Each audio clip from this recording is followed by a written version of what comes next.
আরো 60 টাকা অথবা আরো 90 টাকা তুমি রেডি করে টোটাল 100 টাকা অথবা টোটাল 70 টাকা রেডি করে আমার কাছে আসতো, তবেই আমি সাক্ষী হব। তাহলে দেখুন, বাবা মায়ের জীবদ্দশায় সম্পদ বিলি করতে গেলে সমান সমান না আদানি, তাহলে এই জায়গায় ন্যায্য অধিকার বাবা মা দিচ্ছে, আলহামদুলিল্লাহ। বরঞ্চ আপনি তাকায় দেখেন, ছেলের জন্য পোশাক কিনতে গেলে যে কয়টা কিনে, মেয়ের জন্য তার চাইতে বেশি কিনা লাগে। পায়জামা কিনতে হয়, কামিজ কিনতে হয়, ওড়না কিনতে হয়, মেকআপ কিনতে হয়, বোরকা বানাইতে হয়। ছেলে তো কোনোদিন বোরকা পরে না। আপনি আরো বহু কিছু আছে। আর মেয়েদের এগুলো অনেক শখের জিনিস আছে, যেটা ছেলেদের জেহানেও বলা যায় না।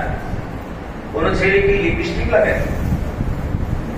আইলাইনার, ফেস পাউডার, তারপরে ফেস ওয়াশ। হুজুর কেমন জানে, হুজুরের বউ নাই।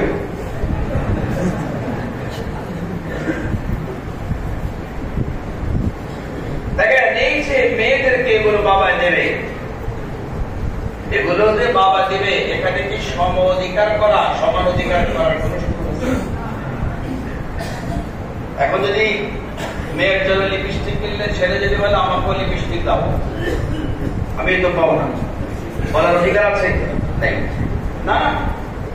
আল্লাহ এই জায়গায় বলেছেন, এখানে হলো ন্যায্য অধিকার, সম অধিকার নয়, সমান অধিকার নয়। লাইসা বিল মুসাওয়া, এটা সমান অধিকার নয়, ন্যায্য অধিকার। আমি জাস্ট আপনাদের সাথে বিষয়গুলোকে বোঝার স্বার্থে বলা। এখান থেকে আমরা মিছিল নিয়ে বের হবো, এই করবো সে করবো, সেটা আমার দরকার নেই। আমার কথা আগে মাথায় নেন, আপনার সংসার আপনি কিভাবে চালাচ্ছেন, আপনার মেয়েকে আপনি কত কিছু দিচ্ছেন, আপনার ছেলেকে তো আপনি অত কিছু দিচ্ছেন না। এরপরে দেখেন, ছেলে বালেগ হওয়ার পরে ছেলের ভরণ পোষণের জিম্মাদারি বাবার উপরে থাকে না। কিন্তু মেয়ে বালেগ হয়ে যদি তার বয়স 30 পার হয়ে যায়, বিবাহ না হয়, যতক্ষণ পর্যন্ত স্বামী হাতে তুলে না দিবেন, এতক্ষণ পর্যন্ত আপনার উপরে সমান অধিকার না অধিকার বেশি? আরেকটা জিনিস মনে রাখবেন, যে দুর্বল তার অধিকার বেশি, যে সবল তার দায়িত্ব বেশি। যে দুর্বল তার অধিকার বেশি, আর যে সবল তার দায়িত্ব বেশি। ধরেন বাবা আর মা দুজনেরই সম্পদ আছে,